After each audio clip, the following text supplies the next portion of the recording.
free kick. Alright, yo, time to set up this free kick quickly. Hold on, I'm on the way. Nah, boss, you're not. You're a goalkeeper, so trust me, don't. I'm hitting it. Bro, please don't. Gerard! Is Tottenham Makruva going to come all the way up for this? Oh, boy. Yes, he will.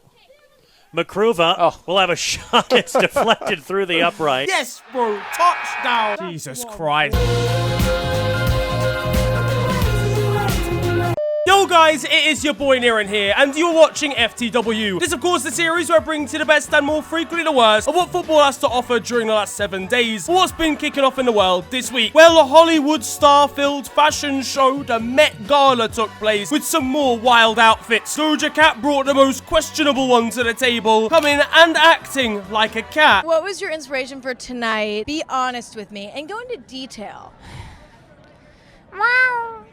Wow. Don't let Kurt Zuma hear about this one, mate. Graham Souness has seen the incident and feels for Doja. Major problems with it. For me, looking at that video, that cat hadn't done anything wrong. But imagine a footballer's Met Gala. It would be mental. Dominic Calvert-Lewin would be right at home. United legends from back in the day would go a little bit more casual. Meanwhile, after his betting charges, Ivan Toney's just happy to have been invited to Met Gala and not Met Police. We move on to the football though now, and there's been some massive games up and down the tables of Europe's biggest leagues. One that was key in the Premier League title race was Chelsea v Arsenal. The Gunners had slipped up in previous weeks and needed a win. Thankfully, they were playing Chelsea. Calm down, bro. You're gonna get some, In a movie significantly worse than the last, starring 75% of the players currently in the Premier League, and a man vaguely described as a manager. I'd rather look at this big screen than the one in the ground. Now, am I right, lads? Because obviously... Nah, but genuinely, all it does is show us losing. Arsenal blew away their London rivals with a simple 3-1 victory over Lampard's men. Goals from Martin Odegaard and Gabriel Jesus settled the score. Odegaard is a different beast once there's nothing on the line. Fuck it, it's only Kepa. Though after recent weeks, Arsenal fans were left sweating at 2-0 up. Now I'm panicking. But as I mentioned, this is Chelsea. Pierre-Emerick Aubameyang played against his former side and touched the ball just 9 times before being substituted. He had no remorse after sending Frank Lampard one further step towards the sack. Nothing personal. I know for fact Pierre got a call at half-time. Get ready to learn Chinese, buddy. Mikhailo Mudryk faced off against the side he almost joined in January, and he was on the bench in disguise. Here we have him outside Shakhtar's headquarters 3 years into his 8-year deal. He was getting grief from Arsenal fans and booed by most of them, but one managed to shine a laser into his eye. A disgraceful tactic from Mikel Arteta, to be honest. Noni Madueke scored a rare Chelsea goal, grabbing his first for the Blues. Wasn't too impressed when Todd approached him trying to get him to sign an 8-year extension. Sorry, you got the wrong guy. Listen, son. Get the fuck away from me, dog.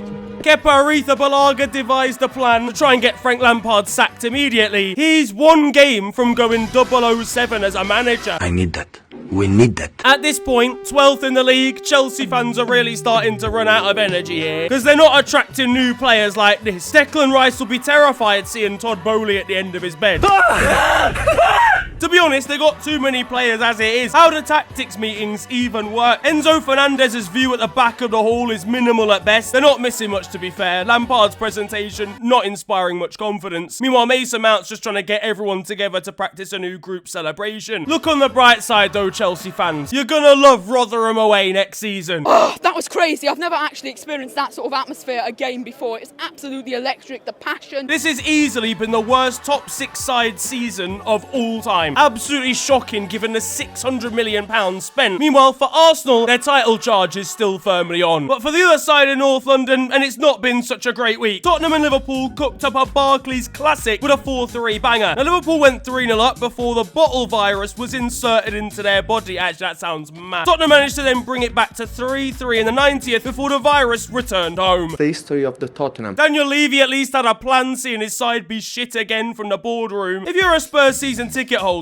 you're living for the refunds right now. Just set up a direct debit at this point. But hunger built up through Tottenham, and after putting pressure on, a Harry Kane goal gave them hope. A goal where Ivan Perisic took Virgil van Dijk to PC World. He's been turned into a dining table by a 34-year-old. Someone really needs to put a wet floor sign down, I'm not gonna lie. To be honest, I didn't know you were that good at limbo, Verge.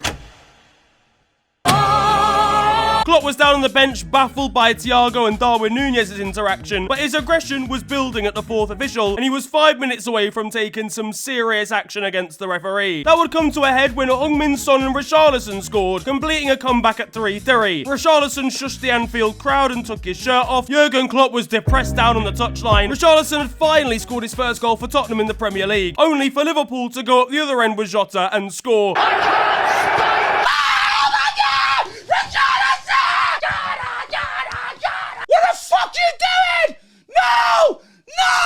It led to chaos down on the touchline as Klopp ran up to the fourth official to celebrate, and on the way pulled his hamstring. Here's what the fourth official actually saw when he got a close-up of the German. At least it gave Jurgen and Thiago a nice chance to catch up in the hospital canteen. Hey, look at us. Look at us. Huh? Who would have thought? Not me. The first time he's seen Naby Keita for 6 months, and it's in the physio room. Klopp, unsurprisingly, was charged for his actions and, quotes in the interview after, he should have just elbowed the official instead. He would have got away with it then. Diogo Jota got the better of Richarlison here, it's fair to say. The Tottenham forward turned himself into a free-range chicken. For what? He was going through mixed emotions in injury time, it's fair to say.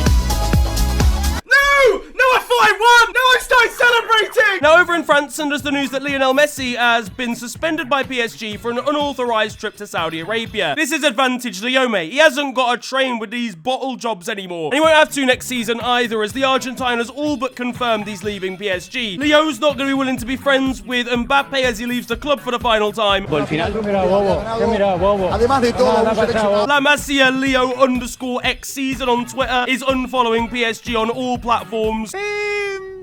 Yes. To be fair, he's fighting a losing battle anyway. French PSG ultras were never gonna forgive him for the World Cup final, though Leo will be gutted at losing his Uber Eats discount code. It does beg the question though, where will the alien go? Cristiano Ronaldo will not be pleased seeing him rock up to Saudi Arabia, and Leo won't be in a welcoming mood when he sees Todd Bowley approach him at the shops with a piece of A4 paper in his hand.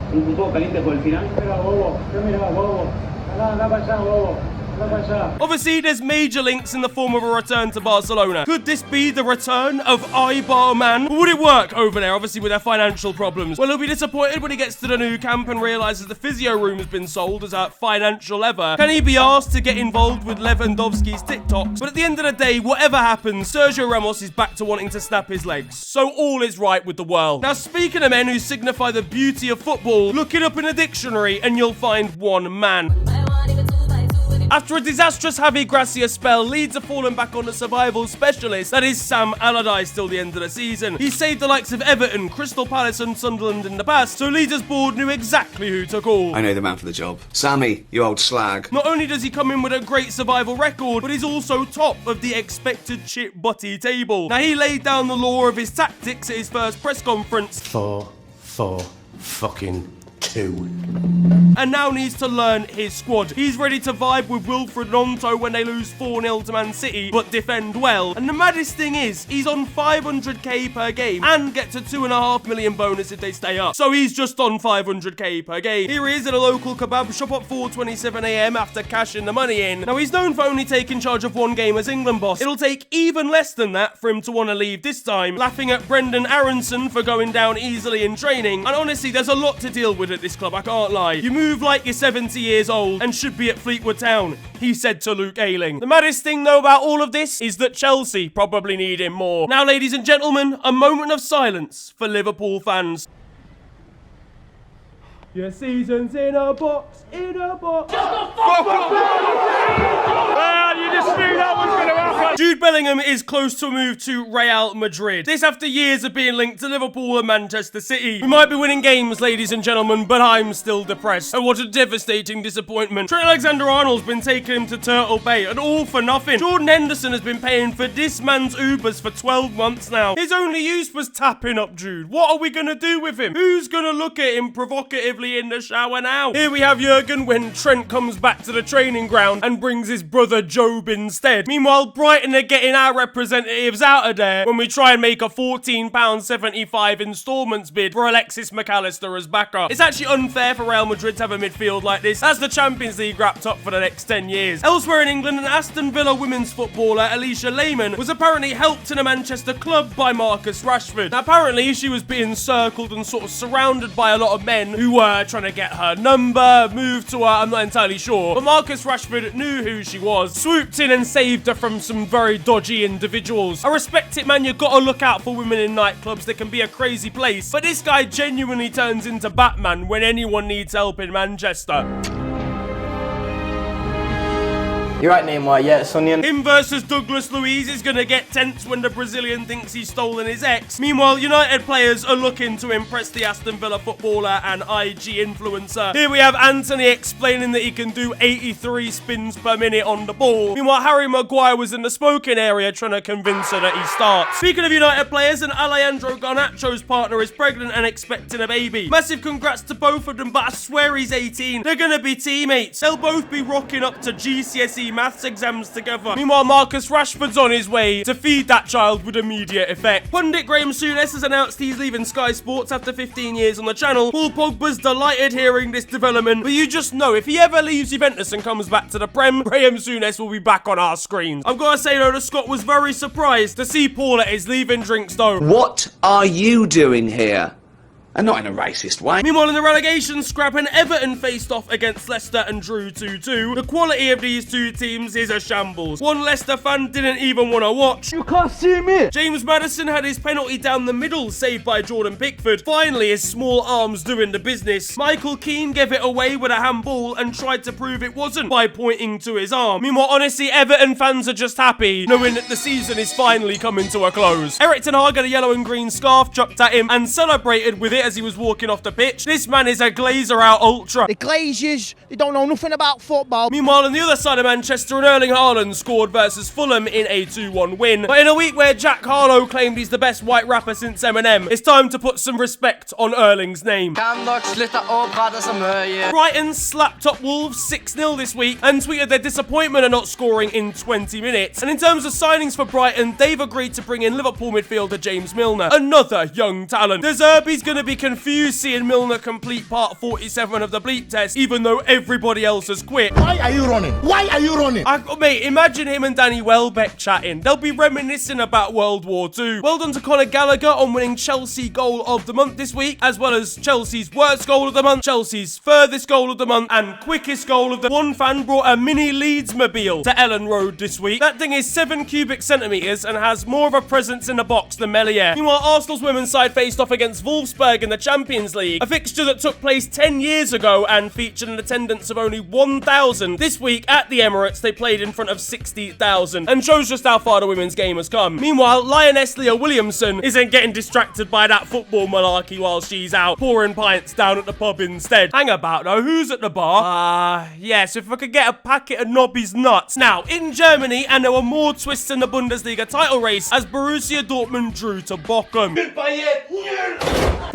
Bayern are now back on top. Borussia Dortmund are useless whenever it's time to take the title off them. For me, I can't do it. You can! Listen, please, look, the Bundesliga's been copy and pasted for 10 years now. In fairness, they were robbed a little bit in this one, with perhaps the most obvious penalty of all time not being given in their favour. Match fixed. It's like Bayern are playing with their food, and Dortmund are the farmers who grew it. Bayern are in trouble of their own, though, to be fair, as their headquarters were searched in relation to Russian oligarch Alisha Usmanov. Hollywood FC back at it again. It's a money laundering probe, and the money laundering is Upamecano. Meanwhile, Alphonso Davies seen Todd Bowley come over and try to save a club from a Russian oligarch again, and he's not feeling it. Heart been broke so many times, I don't know what to believe. Thomas Tuchel, though, is carefree, trying to prank Sadio Mane on the training ground. Are you sure you want to mess with Sadio? Here we have the Senegalese forward reacting to Tuchel taking a tug at his shorts. I don't promote the violence.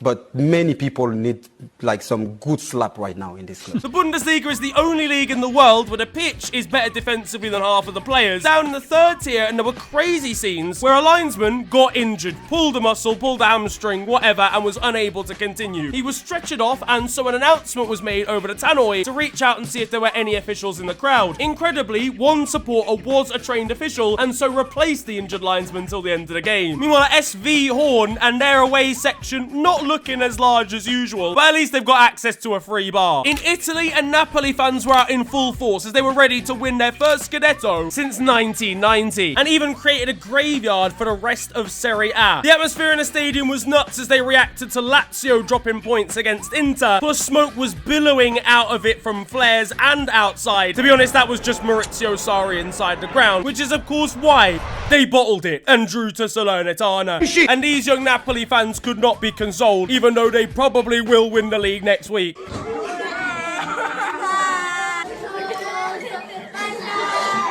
I know it's bad, but you don't have to start eating the dinner cloths, Filippo. In Spain, and a Real Madrid loss gifted another club the chance at a title, as Takefusa Kubo came back to haunt Real. Barcelona are now one win away from a league title. Florentino Perez is setting up a European Super La Liga as we speak. Meanwhile, with Real Madrid dropping into some bad form, Pep Guardiola's delighted to see his side as a chance, before realising Divock Origi will clark them in the Champions League final. Over at Barcelona versus Osasuna, and one cameraman was getting some insightful, in-detail views of the pitch. And speaking of Barca, Lamine Yamal, who I covered last time, has become the youngest ever footballer in La Liga history, at just 15 years of age, playing up against Real Betis' Joaquin, who became the oldest ever player to feature in a La Liga game. Lamine had a message for the Betis midfielder as he dribbled past the man the age of his uncle. How many times do we have to teach you this lesson, old man? Honestly, Joaquin could have been his PE teacher at the age these guys are. Down in the second tier though, and Ibiza have been relegated down into the third division. Look, I knew having Wayne Lineker as a coach was always going to be a bad idea. Turns out they weren't having enough shots on goal, and instead were having too many at the bar. But they can never be worse than Sueca United. I think that's how it's pronounced. I don't know what is going on over there. Maybe we'll try it. This will be a developing FTW story. But they are getting battered every week at the moment, including a 40-0 loss. They've conceded 666 goals this season, and it's fair to say this is the year from hell. In France, and Kylian Mbappe took one goalkeeper by surprise, as Yvonne Mvogo thought the referee had blown for a free kick to his Lorient side, putting the ball down. Turns out it wasn't a free kick, so Kylian slotted it into the back of his net. Didn't stop PSG losing though. In a desperate attempt to install some kind of winning mentality into their side, PSG brought David Beckham to their training ground. Neymar and Beckham both with serious auras. Meanwhile, Lionel Messi has got that ADHD aura. Shout out to French side Toulouse this week, by the way, who won the French Cup this week 5-1 against Nantes and were 4-0 up at half time. And speaking of the cup losers, it's not been a great week for their PR department after Younes Ben Ali had his contract terminated with the club after he went to the under-17s AFCON with Algeria. I mean, just mental. Why are you punishing a player for going away on international duty? This would never happen at the end of the day if it was the Euros. It's only the case because it's AFCON or a tournament that's not seen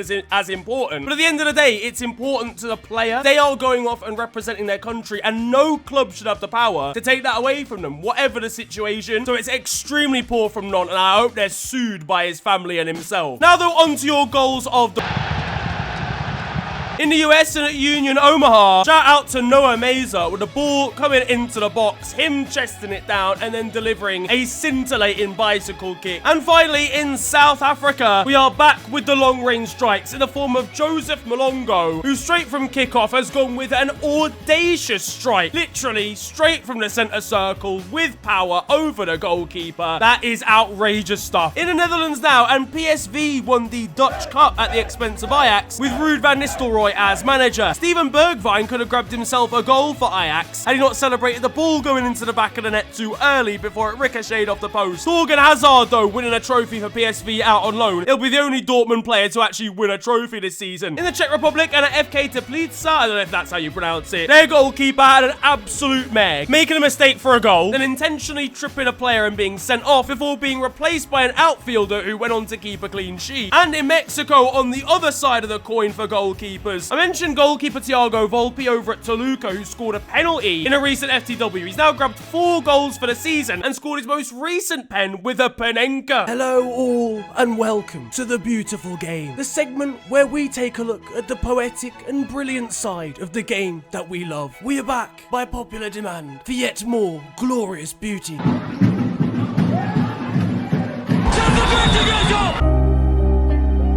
And that concludes The Beautiful Game. Now, in Japan, and there were crazy scenes in this league match as a stand just fully fell over whilst fans were trying to celebrate with players. I'm not being funny, there's about 26 people applying pressure to this barrier. How's it fallen over like that? In Turkey and at Galatasaray, we've got a player going down here, but a very suspect way to try and get him off the ground. Changes. Better things. Now, have you ever seen a footballer and an advertising board in harmony before? Well, if you haven't, then you're about to, because this ball is struck at the exact same point as a football appears on an advertising board, and this optical illusion's dislocated my brain. Over in America again, and shout out Bella Bixby, a goalkeeper who has gone forward for a corner and not only scored, but scored with a back heel. Yo, goalkeepers have learnt technique this week. Meanwhile, in Egypt, المحطة الفضائية الأمامية للنادي المصري، ادي كرة ولخبطة وفرصة كبيرة وممكن جول. Okay, maybe they haven't learnt technique this week. Now, I don't know about you, but I associate Scandinavia with very cool, calm and collected people. Ones that won't flap or panic in a bad situation. But at Göteborg, there is no composure here at all. And about 9 different attempts to get the ball clear. Meanwhile, in Uruguay here, and we have got arguably the slowest police chase of all time, as one fan manages to get himself onto the field of play.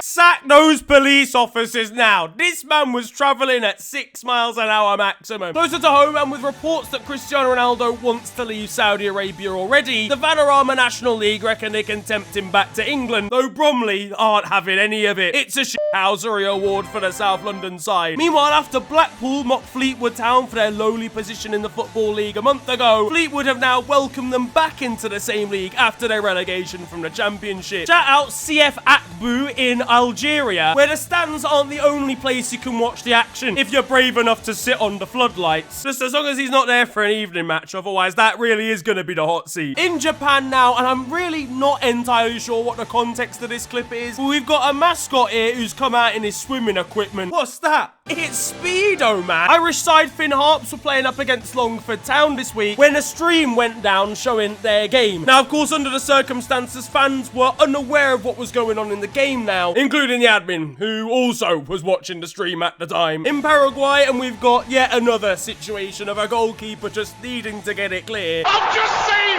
the most insane goal! Meanwhile, in Tunisia, and we've got a case of one not knowing his own strength, as down in the 2nd division, as a penalty is about to be taken, the goalkeeper taps and grabs onto his crossbar, but ends up pulling it off the upright, and officials and stewards then have to take multiple minutes fixing the goal frame.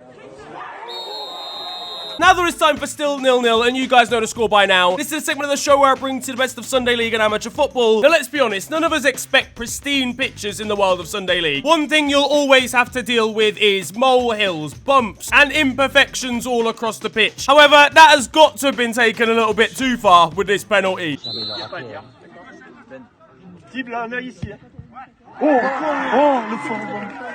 That's got to count as a save from the groundsman, surely. On to the weird stuff though now. At Gloucester City, and we have the story of Matthew Barnes-Homer, who is an assistant manager as well as a player for the club. He is 37 years of age, and with his side 3-1 down, he was subbed on with 15 minutes to play. At this point, they were 12th in the league table. He then scores twice as assistant manager to level the score before one of his teammates then grabs a winner in the 93rd minute and grabbed Gloucester City the last place in the playoffs and 7th in the league. League. Absolutely mental final day. We've got the story of a Cameroonian goalkeeper who's managed to score 2 goals in 1 game. Shout out to Eric Sadio Sodea for Gico FC, who's managed to do something in the Elite 1 that has never happened since the turn of the century, unsurprisingly. Now, I've not been able to find any highlights of this game or anything like that. If I have since I've commentated this, then I'll put them in. From what I can tell, he's a goalkeeper that takes penalties, and his side received 2 during the course of the game. He took both and scored both. So congratulations on making history that might apply for the entire world and not just Cameroon. But finally, there is the story of an Argentinian influencer that is helping to save his favorite club. In Argentina, and Independiente are going through somewhat of a financial crisis right now. Now, this side are in $20 million worth of debt, but an influencer by the name of Maratea says that he's been able to set up a trust fund which will hope to deposit money over the course of time to relieve some of this debt. Absolutely mental that an Argentine influencer has genuinely made strides to try and help a football club. It's absolutely mad. Obviously, he's not gonna shell all the money over to them on his own, I assume, but he has at least been able to orchestrate and organize a movement that might help the club out financially and get it out of a hole that it's currently in. And for Liverpool,